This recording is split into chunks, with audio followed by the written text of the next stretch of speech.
Muito bem. Então, olá vocês.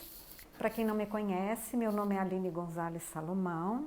Eu sou psicóloga de formação, tenho cursos também de Ashtanga Vinyasa Yoga, Ayurveda, estive na Índia algumas vezes, me dediquei muito tempo ao estudo do yoga, principalmente a prática do yoga, incluindo meditação sentada, que foi a forma que eu iniciei, e posteriormente eu também incluí os aspectos dos asanas através da prática de Ashtanga Vinyasa Yoga, né? Fiz alguns cursos, algumas formações de terapias energéticas e desenvolvi a minha metodologia de trabalho no sentido terapêutico como um todo, né? E eu coloco isso como uma inovação em psicoterapia. E estou aqui agora sendo útil para esclarecer mais sobre meditação. Esse é o segundo vídeo de uma série que antecede o webinário que eu vou fazer no dia 15 de junho, às 19 horas. Se você quiser participar, vai ser tanto uma parte de eu explicar um pouquinho sobre o meu curso Maestria em Meditação, mas eu farei uma prática de meditação conduzida e estarei respondendo perguntas. Se você quiser participar, se inscreva no grupo do Telegram aqui abaixo. Se você quiser apenas acompanhar tudo que eu publico, tudo que eu venho disponibilizando, você pode acessar o link para se inscrever, para receber a minha mala direta. E então hoje eu quero falar um pouquinho sobre os tipos de meditação. Lembrando que na sistemática dos 8 aspectos do yoga, meditação é dhyana, que é a meditação propriamente dita, o enlevo meditativo. No enlevo meditativo, a sua mente não necessariamente para. Você apenas se concentra um pouco mais num estado mais elevado, onde tudo fica meio difuso, né? Mas normalmente as pessoas falam de meditação como sendo concentração, mas isso é dharana, que alguns consideram como o primeiro aspecto da meditação, onde no meu vídeo anterior, vai lá, procura lá na semana passada, né, eu explico que não, a meditação começa em Pratyahara, que a gente pode traduzir superficialmente como controle dos sentidos.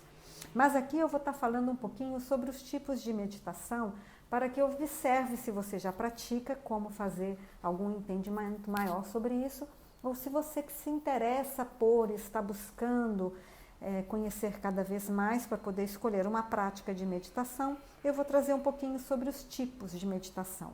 Basicamente, a gente diria em 2 tipos: meditação dinâmica ou meditação sentada. Existe algo que as pessoas colocam um meio termo quando as pessoas que não atingiram ainda um estado dhyana de meditação, quando elas estão apenas trabalhando a concentração, elas colocam que você, para ter uma vida meditativa, é você estar no presente, concentrada no que está fazendo, né? Então, na perspectiva de quem conhece os 8 aspectos do yoga, vai dizer que meio ok, a pessoa está ainda em estágios iniciais do entendimento do yoga como um todo, porque a vida meditativa é a pessoa que vive um pouco mais em dhyana, num enlevo.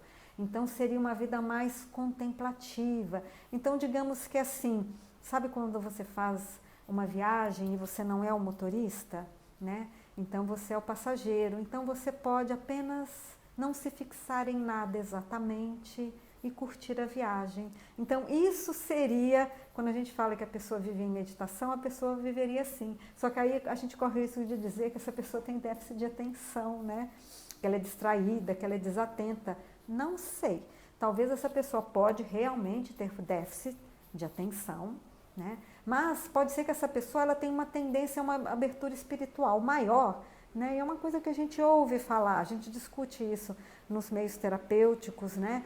De que às vezes essas medicações, na verdade, elas são extremamente inadequadas. Essa criança é apenas uma criança um pouco mais espiritualizada, então o caminho de levá-la para essa vida um pouco mais no concreto e no material é outro, né?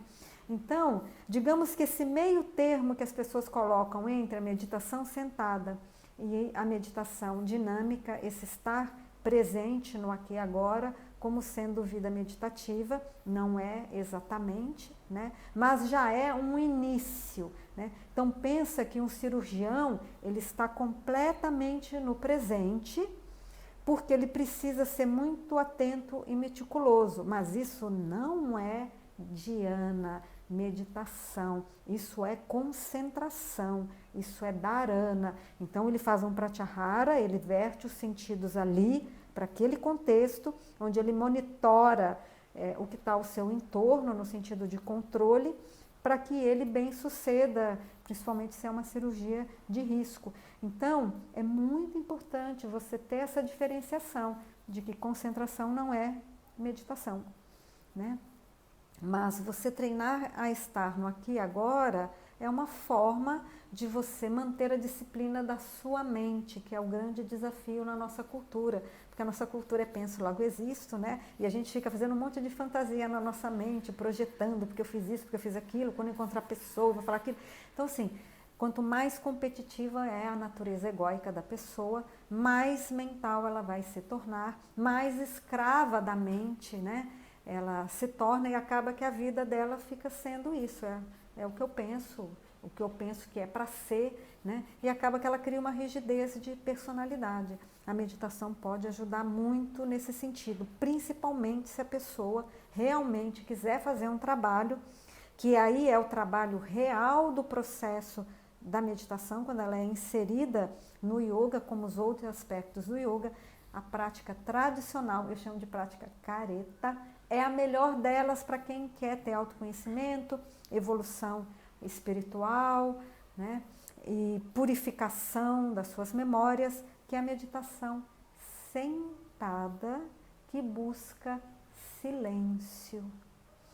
A busca do silêncio é essa busca onde, através de uma prática do pratyahara, que eu centrei, que eu verti os sentidos para dentro, então eu vou me observar, aí sim eu faço essa conexão com o observador, que é a porta de entrada de conexão com o meu eu, com o divino dentro de mim, com o meu aspecto que é a minha consciência, né? Esse é um lugar, consciência é um lugar de silêncio, ele é um pulso vibracional, mas ele não tem necessidade de sinapse, ele não tem necessidade da linguagem, porque é a experiência de ser. Quando eu sou, eu sou. Eu não preciso pensar sobre se eu sou ou não, quem eu sou ou não, se eu gostaria de ser algo diferente de quem eu sou ou não. Eu só sou. Então, a prática de meditação sentada, a tradicional, focada no silêncio, focada na autoobservação, é a prática que melhor leva à realização do objetivo que é o samadhi, né? Essa fusão com a energia do Criador ou a dissolução dessa consciência na energia do Criador, né?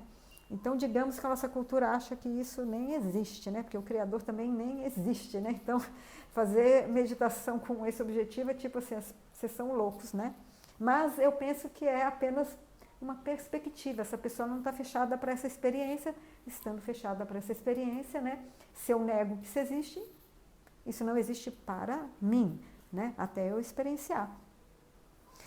Na meditação sentada, nas sequências da meditação sentada, quando é em silêncio, ela não vai ser com mantras, mas ela pode ser meditação sentada com mantras se a pessoa tem um objetivo ou de uma conexão espiritual, de um ancoramento com uma determinada hierarquia, porque o mantra, nesse sentido, ele será uma oração. Então, da mesma forma que se eu estiver sentada fazendo um terço, isso é uma meditação sentada com mantra, e eu tenho um objetivo espiritual no sentido de conexão com uma hierarquia espiritual. Eu posso ter uma intenção de conexão com essa hierarquia ou ancoramento, que é trazer essa energia para baixo. Isso pode ser com mantra ou sem mantra. E é importante que você compreenda que existem os mantras que têm função devocional, e os mantras, que eles não têm função devocional, eles têm uma função de limpeza, de purificação, de ancoramento, mas não necessariamente devocional. É importante salientar que o que a gente entende de devocional é diferente do que eles compreendem de devocional, porque a nossa cultura, ela é basicamente cristã submissa, né? Por que cristã submissa? Porque o catolicismo fez uma interpretação cristã, mas acentuando uma baixa estima, né? Você é filho do pecado, né? Você não tem acesso direto a Deus, você precisa do padre para se confessar, que vai determinar a sua penitência. Então, essa forma religiosa, ela coloca muito os seus seguidores num papel de submissão.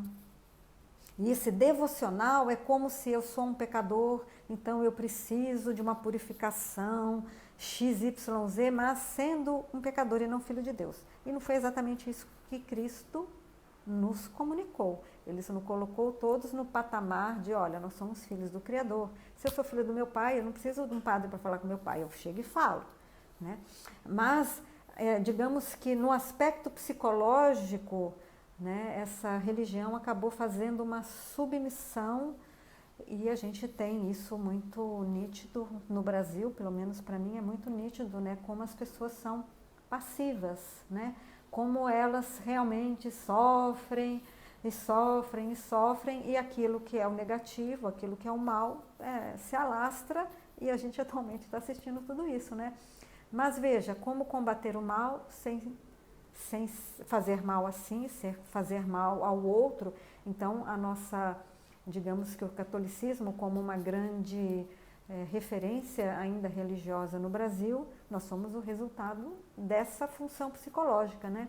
E o devocional, dentro da sistemática do hinduísmo, que é a religião, ou de qualquer religião na Índia, porque yoga não é religião, mas dentro também o aspecto devocional dentro do yoga, ele não tem nada a ver com submissão, né? Digamos que se o yoga quer que a partir da prática do yoga eu realize Deus dentro de mim, não tem nada a ver com moralismo, né? E, na verdade, está simplesmente dizendo que, Deus habita, a energia do Criador está em tudo e está em mim. Então, eu não preciso, né, e de alguma certa forma, eles até acreditam que na nossa natureza biológica, né, as nossas funções cerebrais, elas não facilitam essa consciência. Essa consciência, ela é uma experiência de arrebatamento, uma experiência direta disso, não é algo racionalizado. Então, a gente vai estar usando aquelas áreas do cérebro que normalmente a gente não usa. Então, quem pratica yoga é mais inteligente? Com certeza. Quem pratica meditação é mais inteligente? Não sei, porque depende da sistemática da meditação, da escola de meditação, do objetivo, da experiência, da dedicação. Mas, de um modo geral, você se dedicar à meditação da forma como, mesmo que superficial, a gente tem por aí, você vai ser um pouco mais inteligente? Um pouco mais inteligente, sim. Mais rápido ou mais devagar, depende de tudo isso que eu disse, né? Do quanto você está entendendo o que você está fazendo, né? Da escola que você escolheu para isso. Esses como os principais fatores. Mas quem realmente se dedica à sistemática do yoga, conhecer o yoga e fazer a meditação sentada, com ou sem mantra, ela vai se tornar mais inteligente, sim, por esse acesso a essas outras áreas do cérebro que a prática promove, né? Então, digamos que ela vai tirando a pessoa da racionalização, porque é isso, eu vou observar minha mente. Se eu vou observar minha mente, significa que eu vou parar de fazer sinapses. Porque se eu continuar pensando, eu vou fazer sinapse. Então, eu vou ficar fazendo aquele caminhozinho de ratoeirinha, que já é o cotidiano. E meditação seria começar a observar isso e tirar, para que eu realmente possa ter esse enlevo, né? Agora, se a pessoa ela não entende isso, ela faz sem conhecer uma prática de meditação sentada, ela até consegue fazer conduzida, mas em casa, chega em casa, não consegue fazer igual. Por quê? Porque ela não está entendendo, ela não sabe se autodirecionar no passo a passo, né? Então, isso mina um pouco. E isso também vai trazer esse resultado, se a pessoa vai se tornar mais inteligente ou não. Então, a prática de meditação com mantra, ela pode ter uma função devocional, que é uma função de conexão espiritual, conexão com uma hierarquia espiritual, fazer o ancoramento dessa hierarquia e fazer as suas purificações espirituais, né? Essa sistemática, ela vem sendo feita no Brasil através dos terapeutas energéticos, só que eles não utilizam nem os mantras, eles não utilizam o ancoramento dessa mesma hierarquia. E o processo da cura das terapias energéticas, de um modo geral, vai exigir da pessoa grau cada vez mais avançado de meditação, né? Porque as pessoas, elas vão ter que estar centradas nelas mesmas. Porque se ela vai ali, imagina que um terapeuta energético vai fazer uma desobsessão na pessoa, vai fazer uma liberação de magismo. Se essa pessoa não tem um centramento interno, se ela não consegue vedar a aura dela para poder ou desdobrar e fazer isso, ou dar passagem para que outros façam, ela tem um grau maior de contaminação. Se ela não tem já por hábito a meditação e ela não sabe como ela fazer a conexão espiritual dela com essas hierarquias, muitas vezes esses chakras, as próprias conexões mediúnicas delas, fica meio que disponível demais. E isso faz com que essa pessoa tenha uma impregnação maior durante esses atendimentos, né?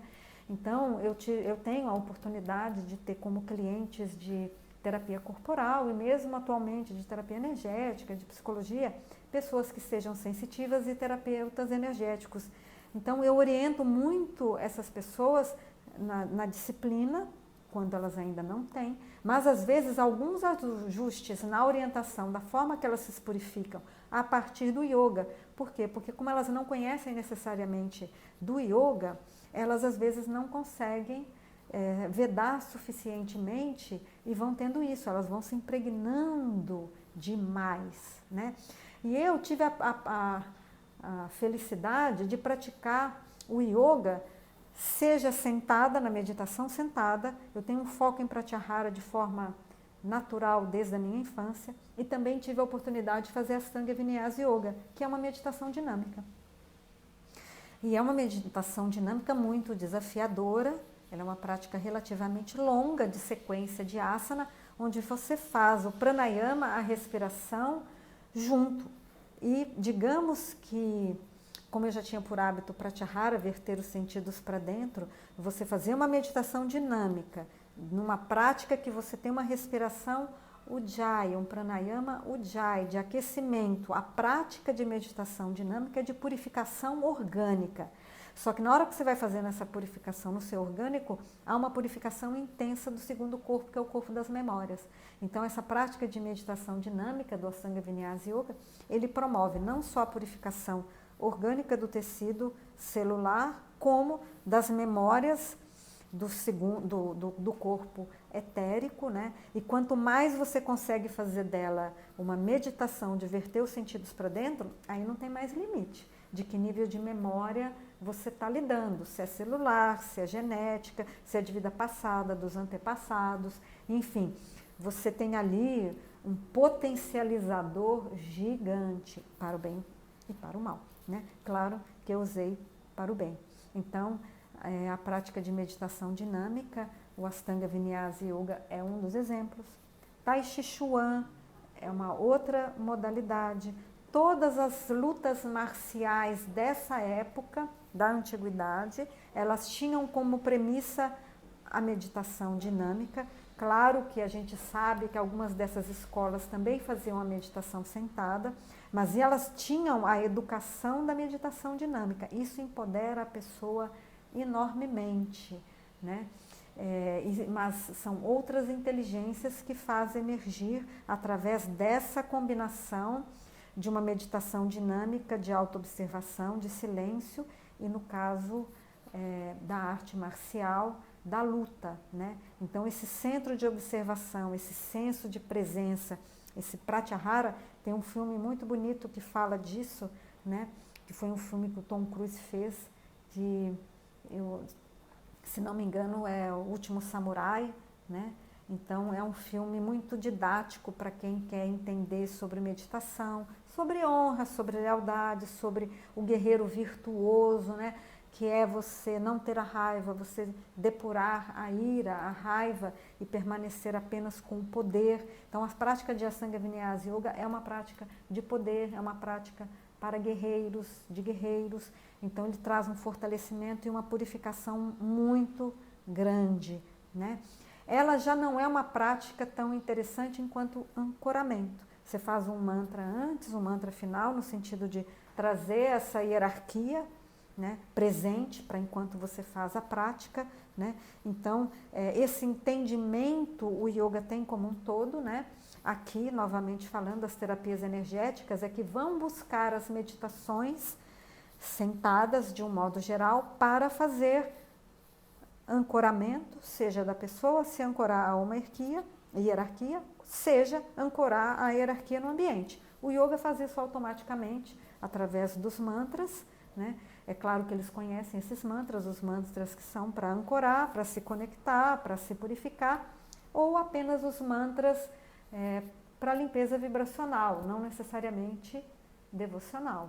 Então também existe isso, eu posso ter aqueles mantras e fazer a minha prática de mantras, não com um objetivo devocional de conexão espiritual e abertura de cardíaco, né?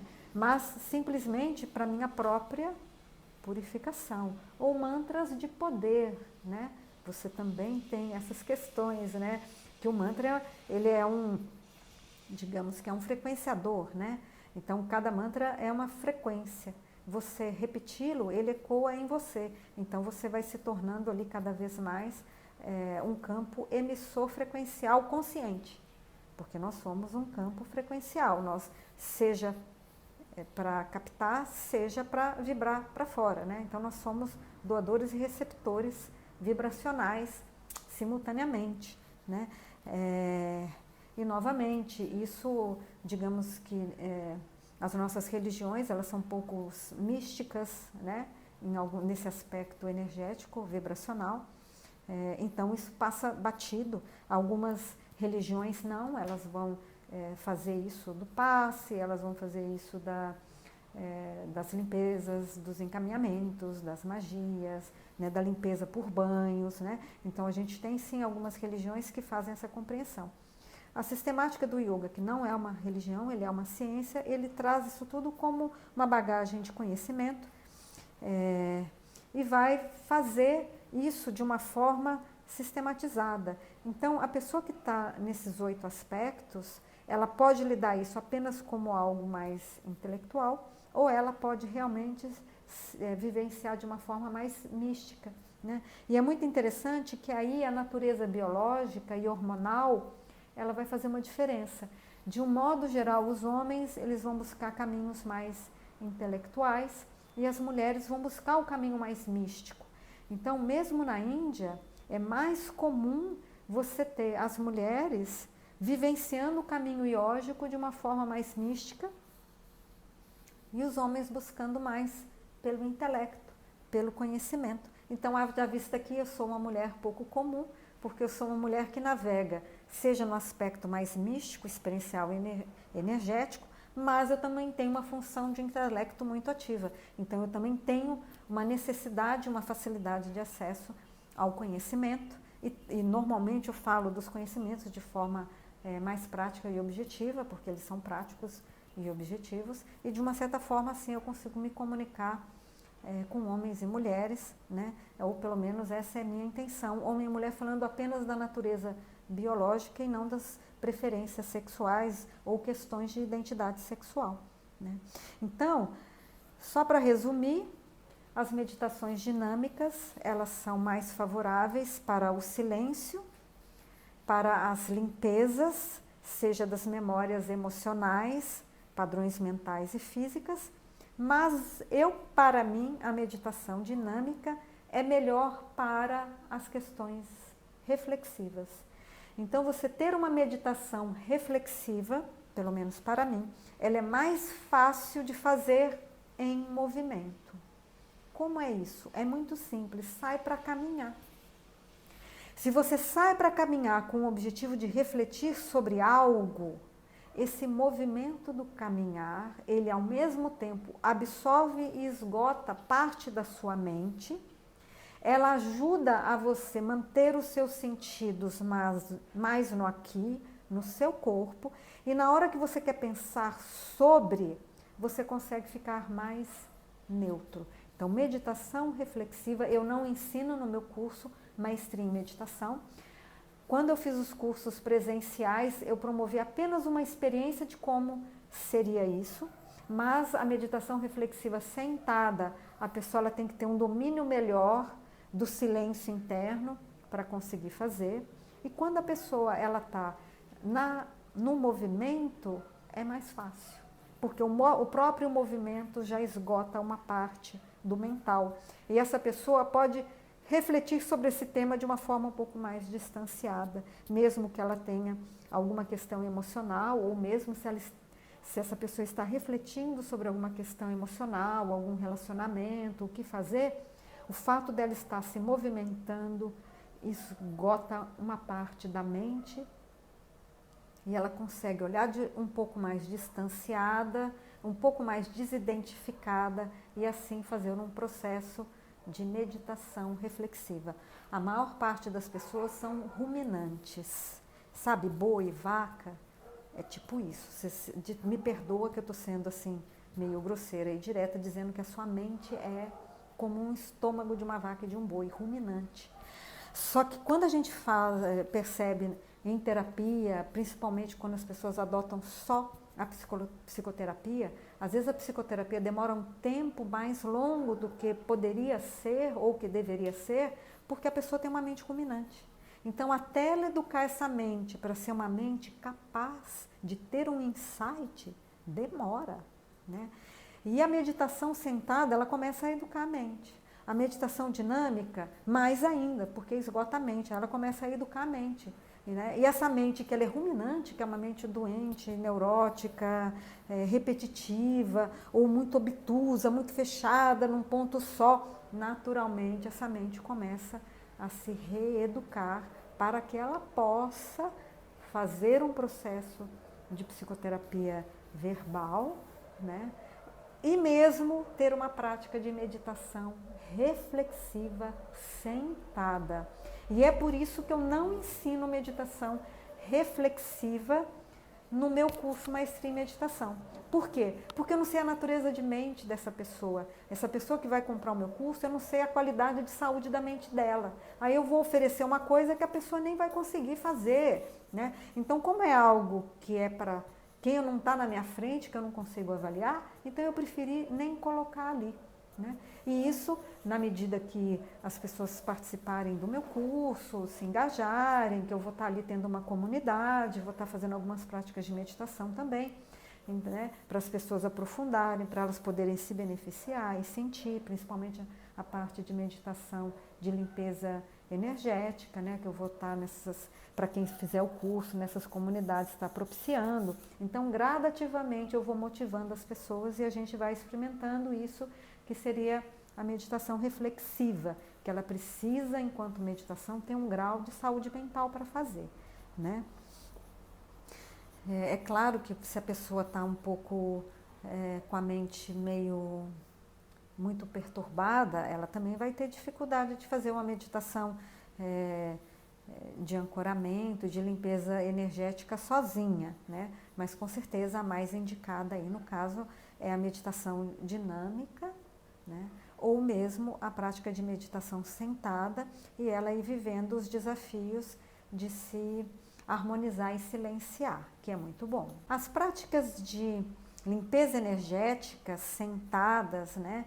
Elas requerem sim um mínimo de entendimento dos chakras, dos corpos, né, para poder fazer. Então, elas são práticas de meditação um pouco mais avançadas, né, que no Brasil normalmente elas são feitas pelos terapeutas energéticos ou pessoas que lidam com isso, que é energia. Algumas pessoas vão usar isso que são, sejam cristais, seja sinos, né? Para promover essa frequência, uma alteração nas frequências, músicas específicas, no auxílio disso, né? Eu já tendo a um trabalho muito mais de autopurificação, né? Então, e eu procuro motivar as pessoas, dar às próprias pessoas as ferramentas para que elas mesmas façam essa higiene, porque é uma higiene, a gente não tem que só escovar dente, passar fio dental ou tomar banho, a gente também tem o nosso campo energético áurico para cuidar, né? Então, nos meus cursos Maestria em Meditação, eu tenho incluso lá esses módulos sobre os chakras, sobre os corpos. Claro que é algo muito superficial, mas na verdade ele é uma medida necessária para quando a pessoa vai fazer uma autolimpeza. E eu disponibilizo. Então ali tem a condução das meditações, seja para meditação sentada, a meditação sentada com mantras, seja a meditação sentada de ancoramento de energia e limpeza energética. Então, eu fiz de uma forma que as pessoas pudessem ter a condução, mas o conteúdo está lá para que as pessoas se independizem, né? Na medida que vai fazendo essas meditações, qualquer meditação, a pessoa vai sutilizando a sua percepção, né? Então é isso, as pessoas que não praticam entendendo o yoga, elas não sabem do pratyahara, que é a questão dos sentidos. Mas a meditação, ela vai fazer uma purificação dos sentidos, então as pessoas elas vão aumentar a sua mediunidade. Então, mesmo as pessoas que hoje em dia têm preconceitos com o yoga, têm preconceito com essas questões energéticas, que buscam, né? É interessante isso, né? Eles vão buscar modelos de meditação que vêm pelos Estados Unidos, né, com título em inglês, como se isso desse uma validade de que isso é científico, sendo que a Índia, já tem essa comprovação científica de quantos mil anos mesmo, né, que eles fazem isso, e na verdade você tem ali apenas uma grande logomarca. Às vezes eu fico achando que os americanos vão fazer patente do yoga, não demora muito, né, eles vão dizer que eles desenvolveram, eles inventaram isso, né, porque eles são realmente muito bons de marketing, mas as pessoas elas ficam com algo muito superficial. E eu senti essa queixa das pessoas quando eu desenvolvi o curso, né? Falaram assim, olha, eu faço isso aqui, eu faço desse jeito, nossa, às vezes até me cansa, mas eu tenho disciplina, eu vou lá, faço, mas sabe, eu não sei para onde isso está me levando, a minha mente continua muito barulhenta, a mente para. E aí eu comecei a ver que dentro do yoga não existe essa questão, essa propaganda, nem essa pressão para que a sua mente pare, né? É muito interessante ver o nível de insatisfação das pessoas que praticam meditação, né? Mas a mente para sim. Mas só que para a mente parar, você realmente tem que ter todo um treino, todo um conhecimento e um autoconhecimento para que isso se dê, né? E a devida orientação, no sentido de que, olha, põe seu pé aqui, põe seu pé aqui, põe seu pé aqui. Ah, agora você entendeu? Então faz. Então, existe também essa grande questão que na Índia, eles não têm a metodologia educacional que nós temos, né? A nossa metodologia basicamente é para elemento ar. Você vai na astrologia, é elemento ar. A nossa escola, a nossa educação, ela só consegue ensinar para elemento ar. Quem é elemento fogo, elemento terra, elemento água, vai tender a sofrer mais ou menos na escola, porque a nossa escola é uma escola de racionalização. E se a pessoa tem um maior predomínio de linguagem de um outro elemento, ele vai tender a ter um pouco mais de dificuldade. É claro que isso, só os fortes sobrevivem, mas na verdade, quem melhor se adapta é que sobrevive. Então as pessoas elas vão sobrevivendo à escola, absorvendo mais conhecimento ou menos conhecimento, mesmo que aqui a nossa metodologia seja de racionalização. Na Índia não é pela racionalização. Eles entendem os 5 elementos, Vata, Pitta, Kapha, né? Éter, ar, fogo, água e terra. Então eles sabem que cada pessoa tem uma constituição biológica, cada pessoa tem uma constituição mental, emocional e espiritual, e um nível evolutivo espiritual. Então, digamos que a didática que eles adotam é para poder atingir o maior número de pessoas e estimular as diversas inteligências que temos. Se eles estão pautados em 5 elementos, né? A astrologia vai ser 4 elementos, o éter vai ser uma variação do ar, mas enfim, nós estamos lidando aí com 4, 5 elementos dentro dessa perspectiva, não da perspectiva da medicina chinesa, mas eles vão estimular as múltiplas inteligências, né? Mas eles vão buscar basicamente um caminho que acessa o intelecto superior, né? Então a meditação, que é muito comum lá, eles têm isso que se chama de escolas especiais, né? 5 anos de idade, a gente está aqui, a gente nem está alfabetizando em português direito, né? E eles vão ser alfabetizados inclusive em sânscrito, para ler a escritura de forma direta. Então isso é uma outra diferença muito grande, né? Nas funções neurológicas, né? No estímulo cerebral que a gente tem, né? Então lá eles estimulam muitas outras áreas que nós não, principalmente através da meditação, mas eles levam a educação, o conhecimento de uma forma que isso se tem valor. Então a escola não é uma brincadeira, o conhecimento não é uma brincadeira, né? E eles se deram conta do mico, né? Do mico da nossa cultura, né? Eu acho que o mundo inteiro, né, se dá conta do mico da cultura brasileira, né? Mas enfim, a gente está aqui, eu pelo menos estou aqui para contribuir para essas mudanças, seja no meu próprio comprometimento, no sentido do que tem valor, de conhecimento e etc., né? Como também propagar conhecimentos, mas na Índia eles já perceberam que a gente não entendeu muito bem o que é yoga, no que é, seja o aspecto meditação, seja o aspecto asana, né? E eles estão motivados cada vez mais, eles mesmos, saírem da Índia para trazer para a gente o conhecimento deles. Quando eu falo que o mico é mais brasileiro, né, porque a gente tem acesso hoje a isso que são os sites americanos, né, como que o americano está divulgando o yoga, a meditação, né? Então, tudo bem que às vezes a gente compra separadamente a prática de meditação desvinculada do todo do yoga, mas quando a gente observa a produção de conhecimento americana e um pouco de outros países que eu tive a oportunidade de ver, assim, eu consigo perceber que eles absorveram melhor o yoga, né? Mas que o brasileiro, como ele tem uma coisa mais, um pouco infantil, né? Superficial, para que estudar? Pratica que tudo vem, então fica uma repetição de alguns chavões, algumas coisas, mas realmente se dedicar àquilo, no caso o yoga, silencia, faz, vive, estuda também, né? É uma coisa que, no quanto é divulgado, ainda a gente vai avançando um pouco lentamente, né? E talvez isso também afaste um pouco as pessoas. Eu tendo a ser otimista enquanto hierarquia do yoga. Eu confio muito na hierarquia do yoga porque ela é uma hierarquia milenar, né? E esse conhecimento está chegando até nós. Ele é milenar e ele chega até nós e ele vai avançando, seja o yoga, seja o Ayurveda, né? E eu penso que esses conhecimentos é que mudarão o mundo, né?